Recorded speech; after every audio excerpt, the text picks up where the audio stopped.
It's another WRAL weather alert day. Thankfully, the radar is quiet for now. I'll show you when the showers and storms could pick back up coming up. Murder suspect identified. Minutes before this newscast, Durham police released the name of the person who died inside police headquarters. Deadly crash and fire. One teen is dead, another injured, and a family out of a home. How this all unfolded. And attracting visitors. More people are flocking to the Triangle for events and spending money while they're here. We'll break down the first tourism report of the year. Today is yet again a WRAL weather alert day. This time, our northwest counties are in a level 2 risk for severe storms this afternoon. Thanks for joining us. I'm Renee Chu. And I'm Jeff Hogan. Meteorologist Amy Wilmoth is in the WRAL Severe Weather Center with a look at the timeline for this severe weather, Amy. Thankfully, things are quiet now. It's nice to get a break. We didn't really get a break yesterday, so it's nice to see it quiet on the radar right now. But this afternoon through this evening, we expect those storms to pick back up. Damaging winds, localized flooding, and hail will be possible. The key thing here is this is not going to be as widespread as it was yesterday. The Triangle under a level 1 severe risk. It's our northeastern counties, including Rocky Mount, Roanoke Rapids, under a level 2 risk for severe storms. So most of this is going to come from the Triangle and points to the north and east. Another look at the radar right now. Things are nice and quiet. We had some storms this morning. In fact, we had some severe storms down in our southern counties, but a little bit of a break for now. But the storms will pick back up. It's about a 20% chance between now and about 4 o'clock. At 5 o'clock, right during the evening commute, about a 30% chance for storms, and then it's a 50% chance at 6 and 7 o'clock, a 40% chance at 8 o'clock, and notice how those rain chances drop off. And we should be mainly dry overnight tonight, but we could see a little bit more fog develop overnight tonight. This is a live look at North Hills. The sun is shining, and the sun can help destabilize the atmosphere. And so I do think that we will have some storms later today because the sun's shining. It's heating things up. It is also very humid. 68 is the dew point right now in Raleigh with a temperature of 79. Check out the dew point in Clinton. That feels awful. 77 is the dew point. A lot of moisture in the air. So we will see more storms later on today. So far this month, we've had over 3 inches in Raleigh, over 3.5 inches in Fayetteville. I'll have more on our storm chances for today, tomorrow, and Saturday coming up in just a little bit. I will say it's nice to see the sun, but yes, more storms on the way. Amy, thank you. Breaking news. Within the last 30 minutes, we've learned the name of the man who died in police custody at Durham Police Headquarters. The State Bureau of Investigation says his name is Joshua Farmer. He was 19 years old. This was breaking news when the shooting happened last night. Police say Farmer lunged at an officer and grabbed hold of the officer's gun. WRAL's Ken Smith is here now with new information. Ken. Oh, as you just mentioned, Renee, that story was breaking news in our late news last night. So here's what we've been able to confirm. First off, the SBI is investigating, which is standard protocol if a shooting involves an officer. That suspect now identified as Joshua Farmer. Now, as for the incident itself, Durham Police Chief Patrice Andrews says this happened when Farmer was being prepared for transport after being questioned about a murder investigation. Chief Andrews says a scuffle broke out when the suspect, Farmer, lunged for a police officer's weapon. Once that happened, a physical struggle ensued, which ended when the suspect was shot. Based on preliminary investigation, the suspect fired the shot from the gun that was in his control. Again, this was a gun that belonged to a Durham police officer. Chief Andrews says no officers were injured during this incident. Farmer was transported to Durham Area Hospital where he died. Now, again, that 19-year-old Joshua Farmer identified just minutes before we came on the air here at noon.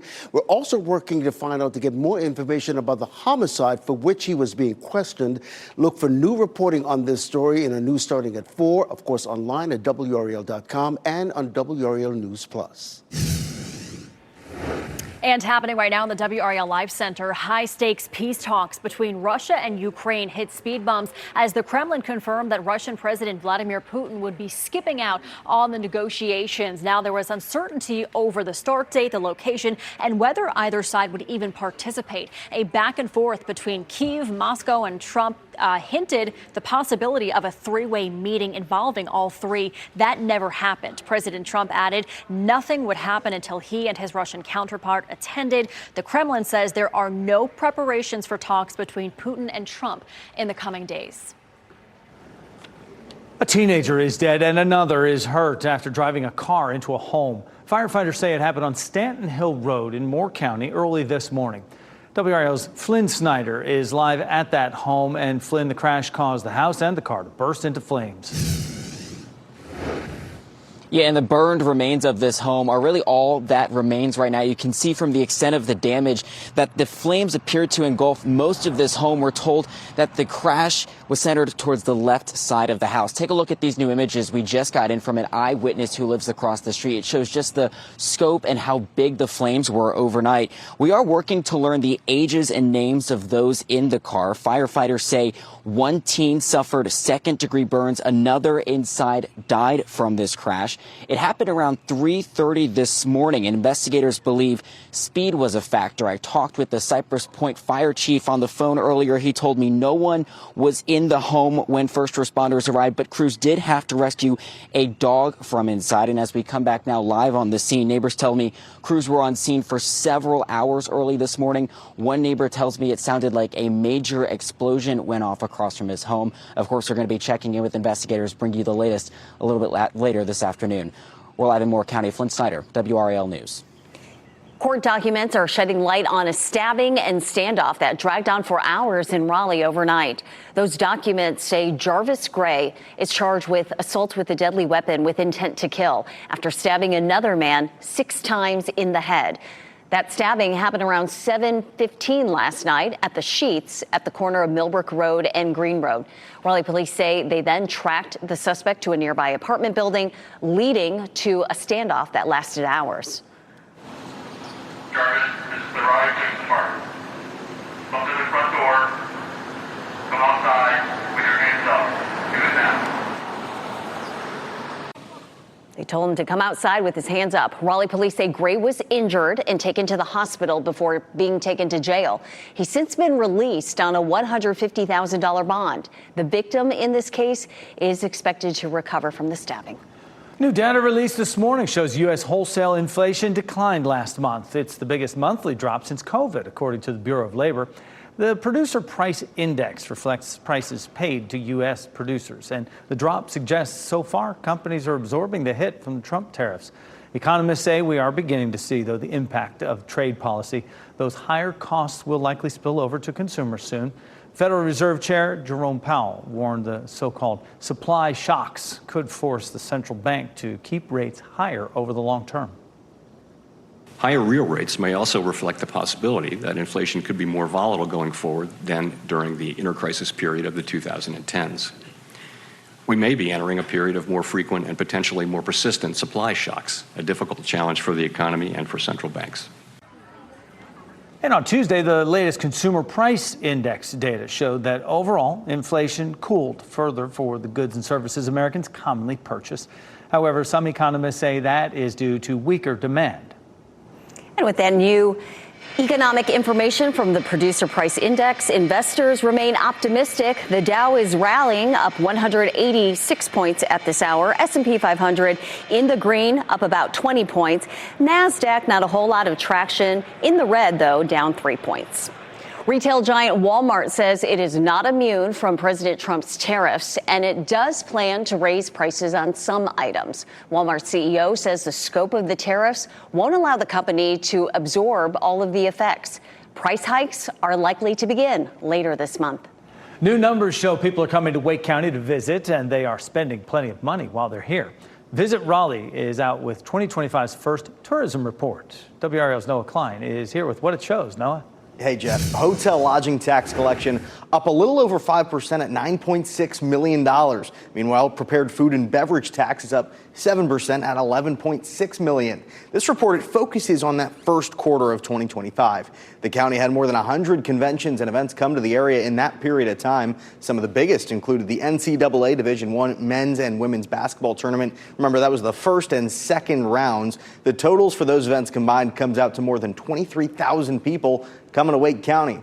Triangle Volleyball Club's City of Oaks Challenge brought in another 10,000 people. This first quarter report, it also looked ahead to big events booked for coming months. That includes the return of the soccer tournament. That's set to bring 35,000 people in early June. Hotel occupancy, we should mention, was down through the end of March. The report, though, it points out it's still above state and national averages. Noah, thanks for that. Tonight, the Carolina Hurricanes can earn their trip to the Eastern Conference Finals. They'll be up in D.C. to play the Washington Capitals in Game 5 of their series. The Canes are up 3-1 in that best-of-7 slate, and puck drops 7 o'clock tonight. Only WRAL has expert analysis and exclusive insights in the Canes' playoff run. After the game, we break down every pivotal moment, what's next, and what you need to know. Canes exclusive post-game live tonight, 11:25 on WRAL.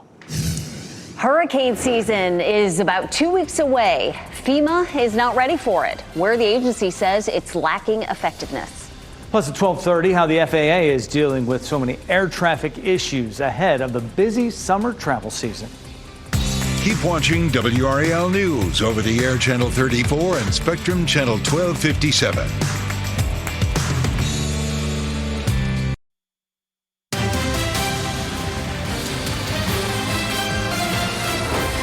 Protesters are rallying outside the Supreme Court as justices hear arguments regarding citizenship. President Trump wants to end birthright citizenship, which gives legal citizenship to all children born in the U.S., regardless of their parents' status. A lower court found the president's order likely violates citizenship language in the U.S. Constitution's 14th Amendment.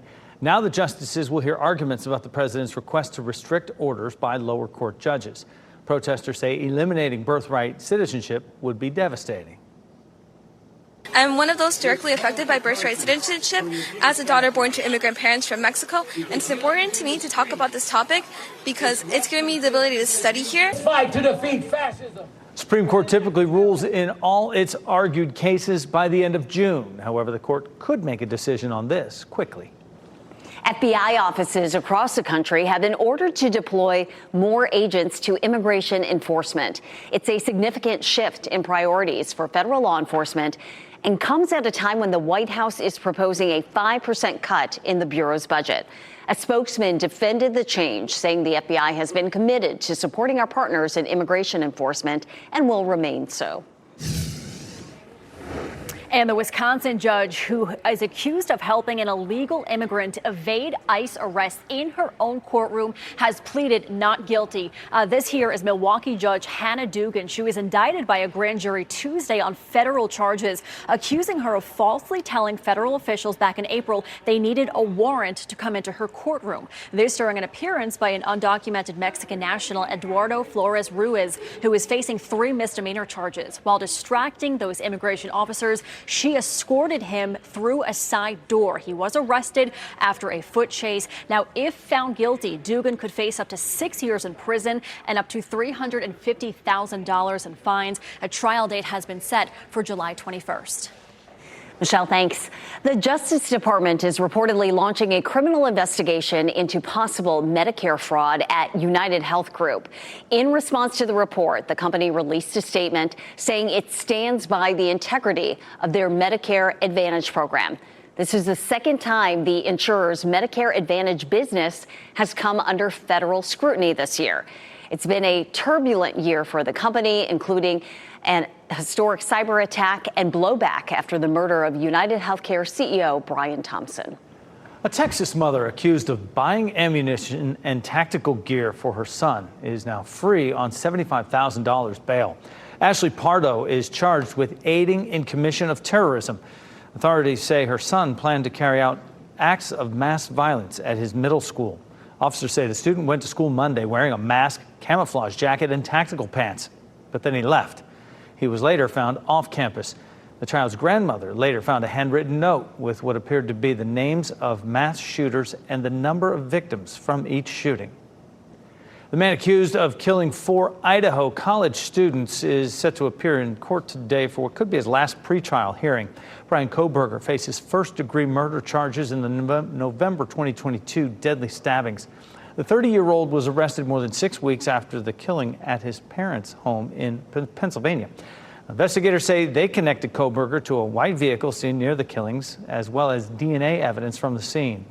Now, jury selection is scheduled to begin in late July, with the trial to start in August 11th specifically. If convicted, Coburger could face the death penalty. 3 Maori members of New Zealand's parliament faced the harshest penalties ever for protest haka last year.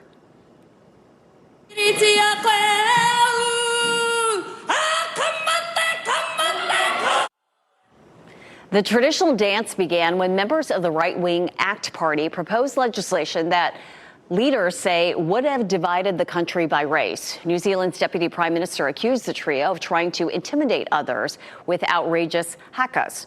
The bill ultimately failed. Start of hurricane season is about 2 weeks away. The Federal Emergency Management Agency says it's not prepared. According to an internal agency review, FEMA is struggling with minimal coordination with states and new red tape that it says will slow emergency responses. It also notes low morale and agency mission uncertainty. The Trump administration has repeatedly called FEMA ineffective and unnecessary.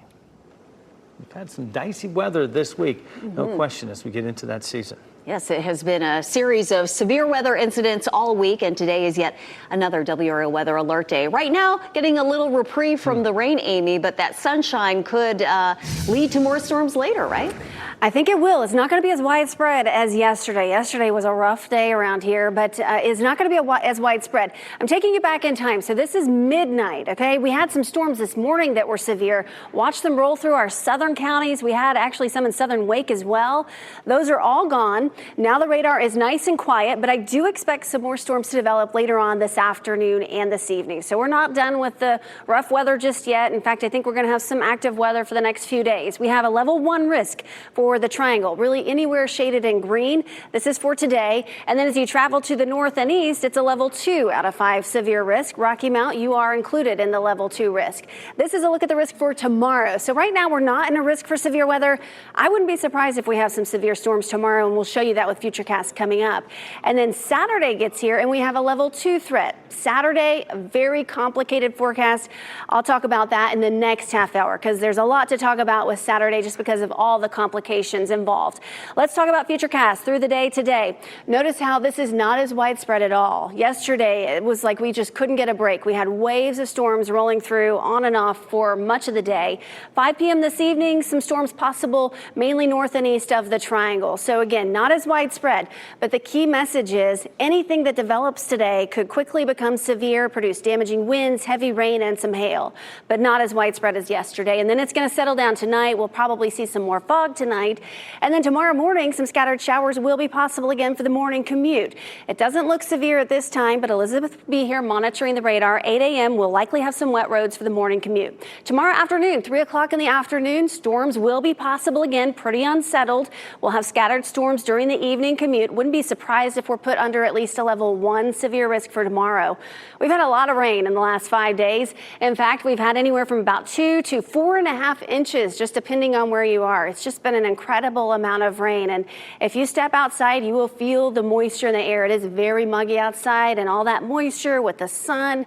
We will likely have more storms this afternoon. This is a live look at downtown Raleigh. That sun is shining. Temperatures are in the 70s and 80s. 83 already in Fayetteville. It's 81 right now in Goldsboro, 78 in Cary. The dew point, 76 in Clinton. That puts them well into the tropical category. Raleigh, 68 in the steamy category. So it's very sticky outside right now. It's going to be warm out there. 89 for the high in Raleigh and Durham. We'll likely get into the low 90s down here to the south. It already feels like 90 right now in Southern Pines. And we'll take a look at the heat index in the next half hour as well. So another unsettled day today. We've already had some severe weather this morning. We'll likely have some this afternoon and evening, mainly north and east of the triangle. It's going to be hot tomorrow. 94 for the high. Some storms possible again. Some rain in the morning and then storms the second half of the day. A few storms Saturday. We'll talk more about that in the next half hour. It's still hot, 93. And then we're back down into the 80s as we head into Sunday. Amy, thanks. Coming up on WRAL News at 4, we told you earlier how Walmart says it must raise prices because of higher costs from the Trump tariffs. 5 on your side takes a closer look at the potential impact of those price increases in the triangle. And tonight at 6, late state tax refunds. The surprising reason your check may not yet be in the mail. And still ahead this noon, potential driving danger. Ford issues a recall for hundreds of thousands of SUVs. The problem that could put you and your loved ones in harm's way. Plus, budget-conscious commute. Uber introduces a new service that could help you reach your destination at a cheaper price.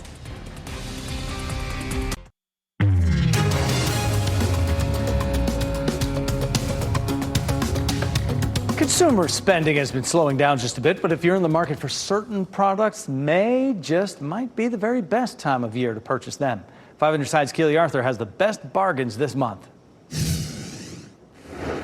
Now, all year long, Consumer Reports tracks the prices of the best rated products to see when they're on sale. And Memorial Day really does bring some steep discounts. We do see some store-wide discounts for Memorial Day, but sales really tend to focus on large appliances, seasonal products, and especially mattresses. While the deepest discounts usually hit on Memorial Day weekend, the price of this Queen Essentia organic mattress has dropped on the company's website. CR's tests found that this eco-friendly latex foam model offers excellent support for back sleepers and solid support for side sleepers. This top-rated Ego model is marked down at Amazon. CR says it offers stellar performance, an easy-to-load trimmer head, and is quieter than most. And finally, CR says this Blackstone flat top grill is one of the best, and it's on sale at Amazon. It heats up quickly and maintains temperatures on both low and high heat. Looking for another way to save? Well, many stores offer an extra Memorial Day discount for veterans. Keely Arthur, 5 on your side. Dick's Sporting Goods could announce a deal to buy Foot Locker as early as today. The reported $2.4 billion purchase would allow Dick's to expand outside the U.S. Foot Locker's stock has slumped since President Trump announced tariffs last month, and it's down 40% this year. The retailer has forecast weaker sales this year, citing tariffs and pricing changes Nike has been making to boost its own sales. Foot Locker also owns Champ Sports. Ford is recalling nearly 275,000 SUVs due to brake issues. The company says the leaking brake lines could lead to longer braking times and potential crashes. The recall applies to 2022 to 24 Ford Expeditions and Lincoln Navigators by the same years. If you own this vehicle, dealers will inspect the front brake line and replace it or the air cleaner outlet pipe if necessary, free of charge. No accidents or injuries have been reported so far related to this issue. Uber is testing a new service that's similar to public transportation. Route share travels along a set route every 20 minutes. It's similar to carpooling, where an additional 2 passengers will share the ride. Customers will have to walk a few minutes to designated pickup and drop-off points. It will only be available in select cities during weekday rush hour, 6 to 10 a.m. and 4 to 8 p.m. before launching nationwide. A stabbing, standoff, and arrest. It all unfolded at a Raleigh gas station overnight. Ahead, what we have learned about the man who was arrested and what happened inside that gas station. First, here's a look at the winning North Carolina Education Lottery numbers.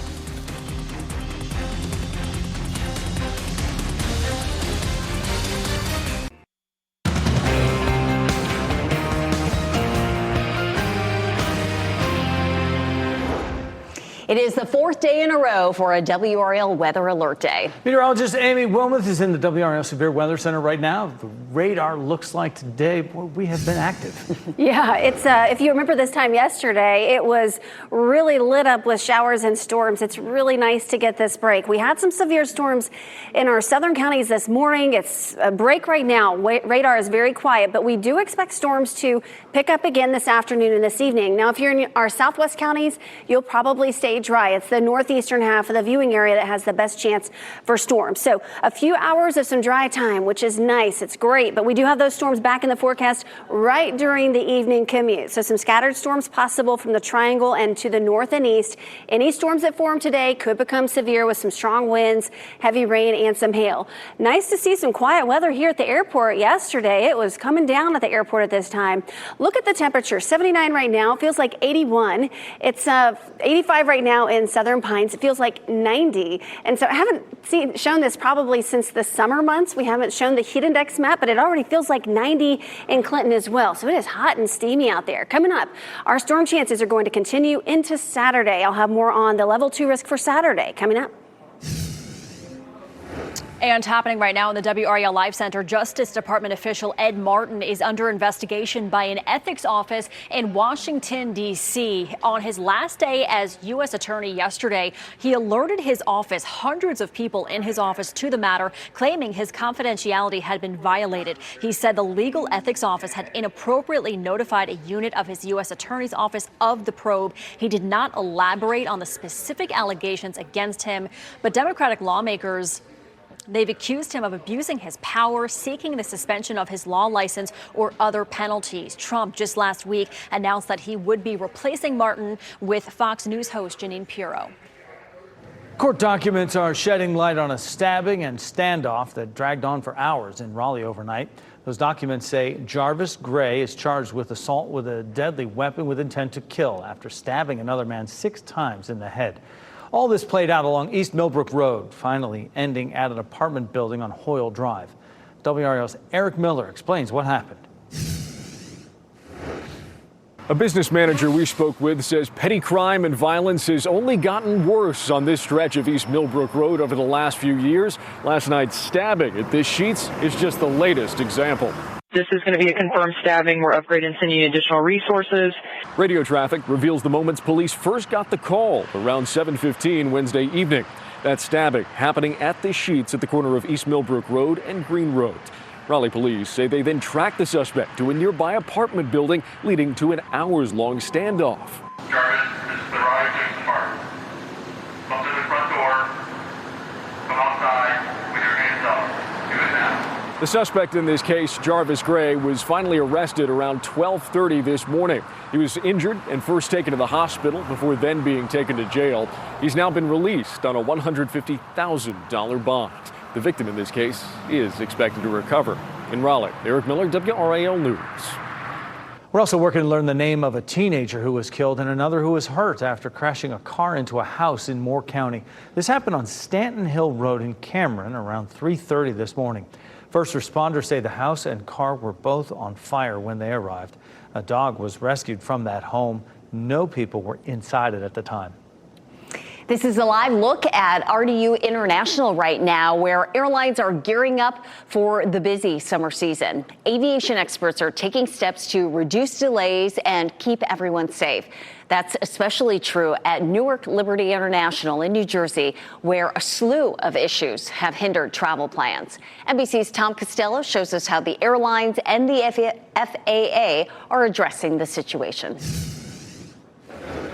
At an already struggling Newark Airport, a sign of the season Wednesday. Severe weather forced a ground stop, then a ground delay. Arriving flights delayed 5 hours at one point. It comes as the FAA is moving fast to upgrade Newark's unstable telecom lines after several radar and radio outages in recent weeks. And Newark, just so you know, we're all rooting for you for better equipment and more staff. On Wednesday, Transportation Secretary Sean Duffy told Congress Newark is a top priority. If you book your flight, that flight's going to fly. You don't have people at the airport for 2, 4, 6 hours, then a flight canceled. With one of Newark's runways under construction until mid-June, today a second day of meetings between the FAA and airlines to voluntarily cut flights into Newark.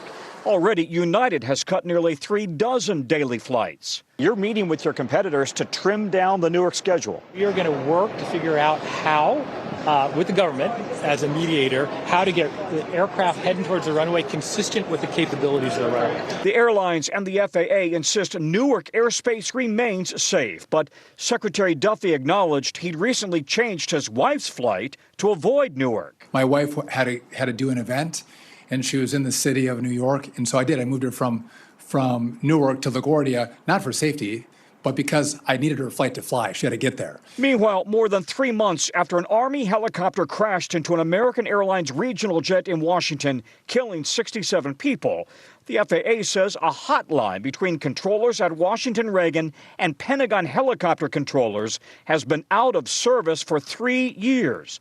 On May 1st, another Army chopper deviated from its flight path, forcing 2 regional jets to abort their landings. Now that we became aware of that event, we're insisting upon that line to be fixed before we resume any operations out of the Pentagon. That was Tom Costello reporting. It's not just the New Jersey airport that is dealing with issues. Train engineers plan to strike at midnight if a deal is not reached with New Jersey Transit. That would stop all transit commuter trains, which provide routes to New York City and northern New Jersey. About 350,000 riders would be forced to find other means of transportation. A faucet recall. The danger certain faucets sold on Amazon can pose to the health of you and your family. Examining the heart, how AI is helping doctors not just diagnosing, but even possibly reversing heart disease. Remember, you can watch WRAL News live anytime on WRAL.com or the WRAL app on your streaming device.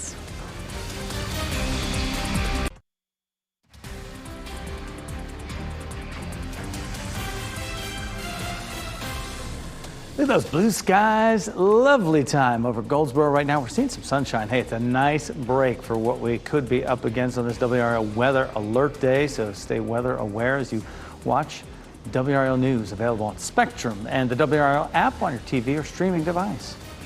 We have an important recall this noon. The Consumer Product Safety Commission is warning people to stop using certain bathroom and kitchen faucets made in China. The reason, they can cause lead to seep into drinking water. Lead can cause harmful neurological effects on babies, young children, and pregnant women.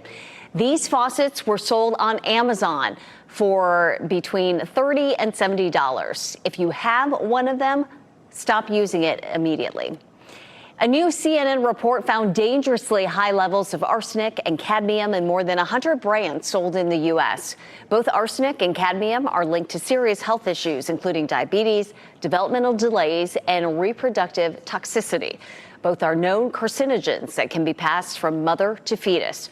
There are ways to limit your exposure, such as using 6 to 10 cups of water for every cup of rice and draining the excess before eating. You can also soak rice for a half hour or overnight and drain before cooking. Artificial intelligence is winning over skeptics in the medical field who say AI could become a useful diagnostic tool. A pair of doctors on Long Island say the technology could be key to determining whether a person has heart disease. AI begins by analyzing a CT heart scan and determining if the patient has blockages. The yellow areas indicate dangerous amounts of bad plaque, which puts the person at a higher risk of a heart attack. By allowing us to characterize the plaque, we could potentially intervene earlier and reverse disease, potentially getting rid of heart disease altogether. And both doctors stress AI analysis is just one tool they use. They say this one provides details, though, that could help save lives. Caniacs Unite, a twist on the typical watch party, where you can watch the Canes and Caps face off in Game 5. Baby names banned. What nation has restrictions on what you can name your child? And the names that are now banned.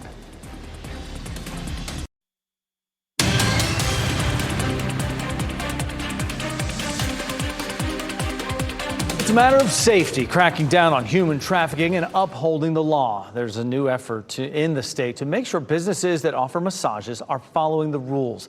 It's not happening where you might think. WRAL Investigates Sarah Kruger is live at the Massage Board in Raleigh with a preview of a story you'll see only on WRAL tonight at 6. Sarah. Jeff, WRAL Investigates has done multiple stories on so-called illicit massage businesses. This latest effort by the Massage Board here is focused specifically on establishments at shopping malls. Did she do a massage? Did I do your facial? Did you do She did my massage. the whole massage? Full body massage? Yes. Tonight at 6, we'll take you on undercover stings by the state's Massage Board. The targets, businesses and therapists who are providing massages with no license. We will also highlight cases where customers say they were sexually assaulted by people who shouldn't have even been doing massages in the first place. And Sarah, I guess a lot of people just assume that a massage business in a mall is legitimate, but the massage board says it's a dangerous assumption to make. Jeff, that's exactly right, based on the board's findings. And they're talking about malls here locally and also all over the state. Tonight, we'll explain what you need to look out for. There's a red flag the board says anyone can easily notice. More on the undercover efforts and what you can do to protect yourself tonight at 6. Sarah Kruger, WRAL News, live in Raleigh. You can watch tonight's Canes game on the big screen at the Rialto. The theater in Raleigh has gotten a lot of attention for its marquee messages during the Canes playoff run. Right now, it says neighborhood 5 points, Ovi 1 point. And that's a reference to Caps Alexander Ovechkin only having 1 point in the series so far. And of course, the Rialto is located in Raleigh's 5 Points neighborhood. The owner, Hayes Permar, says the marquee is a mouthpiece for Raleigh. It's all in fun, right? There's nothing that we would put up there that's personal or actually attacking. It's all just being like, we're Canes fans. We feel like we're trying to speak for Canes fans.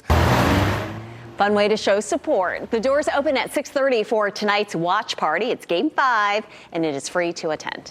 Well, there'll be one celebration tonight to honor the superintendent of Cumberland County Schools, as well as his more than 3 decades of public service. Marvin Connolly Jr. plans to officially retire July 1st. He's served as superintendent since 2018. During his time, the district has seen marked growth in student success. Tonight's retirement celebration is by invitation only. Well deserved. Reason to celebrate just a little bit is that we're seeing sunshine out there. It's a break from the rain, and then there's more to come, Jeff. Give us a break, right? Amy Wilmoth in the WRAL Severe Weather Center. It's still a WRAL Weather Alert Day, though. It is. We had some severe storms already this morning, and it's likely we see at least some later this afternoon and this evening. And this is mainly going to be north and east of the triangle. Our southwestern counties might stay dry. Right now, it is a break. We have nothing on the radar to show you, which is great, but I do think we'll have something to show you a little bit later today, starting around 3 o'clock or so and continuing into the evening. It's a 50% chance today, but that's for the northeastern half of the viewing area. A 30% chance Friday and Saturday. Saturday comes with a level 2 risk for severe storms, and then rain chances drop off for Sunday and Monday. Let's focus on Saturday. Saturday is very complicated. If you're new to the region, this is typically what happens in the summer months. We get these complex systems. They're called mesoscale convective systems. They develop in the Midwest, huge storm systems. They look like they're going to move right into our area, and then they fall apart once they move over the North Carolina mountains. So watch what happens with Futurecast. We'll take this forward in time. This is Saturday morning at 5:30. The storm's over the western part of the state, and then they just kind of fizzle apart as they approach the triangle. It's very typical during the summer months. Now, the thing is we do have a front that's moving through, so we will have some lift. We will have moisture to work with, and we will have storm energy. So this is a look at the storm energy that will be in place.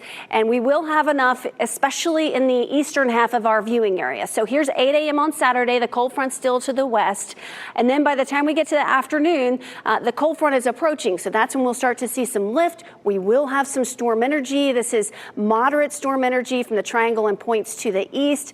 So we do have that chance for severe storms, but are they going to hold together as they make their way over the North Carolina mountains? That is the big question here. It's why we're holding off on issuing a weather alert day for Saturday. I know there's a lot of outdoor events. There's Art Explosion. There's Got to Be in Sea. There's a lot happening this weekend. We will keep you posted. As soon as we know if we're going to issue a weather alert day, we will send that out on our digital platforms, and we'll keep you posted on TV as well. Right now, it's nice and quiet, which is good. 79, the current temperature in Raleigh. What's not so good is the humidity. 68 is the current dew point, and that puts us way on the muggy side of the muggy meter. So it's pretty sticky, feeling pretty humid. The humidity in the atmosphere, the amount of moisture that we have, will likely lead to at least some storms during the evening commute, especially north and east of the triangle. So some storms possible during the commute with temperatures in the 80s. I want to talk about something a little bit different. We're 17 days away from hurricane season, and today marks the first day that we start getting outlooks from the National Hurricane Center. Thankfully, no tropical development expected in the next 7 days. So at least the tropics is quiet as of now. And we'll keep you posted on if anything starts to develop in the tropics. We'll let you know as soon as that might happen. Hopefully that doesn't happen for a while. A weather alert day for today. We will have to consider one for Friday and Saturday. As of now, we're not going to do it. Temperatures are going to be hot, though, in the 90s Friday and Saturday. And then a little bit quieter and just a tad cooler Sunday with a high of 89. Amy, thanks.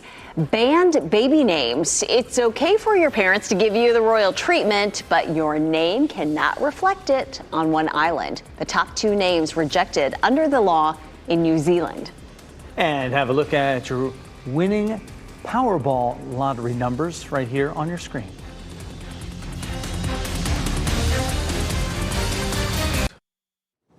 We wrap things up with a look at a few of the headlines we're following for you today. We have breaking news in just the last 30 minutes. We learned the name of the man who died in police custody at Durham Police Headquarters. The State Bureau of Investigation says his name is Joshua Farmer, and he was 19 years old. Durham Police Chief Patrice Andrews says this happened when the man was being prepared for transport after being questioned about a murder investigation. The SBI is investigating, which is standard protocol if a shooting involves an officer. A teenager is dead and another is hurt after driving a car into a home. Firefighters say it happened on Stanton Hill Road in Moore County early this morning. We're working to learn the ages and names of those in the car. Firefighters say one teen suffered second-degree burns. Another inside died from the crash. It happened around 3:30 this morning. Investigators believe speed was a factor.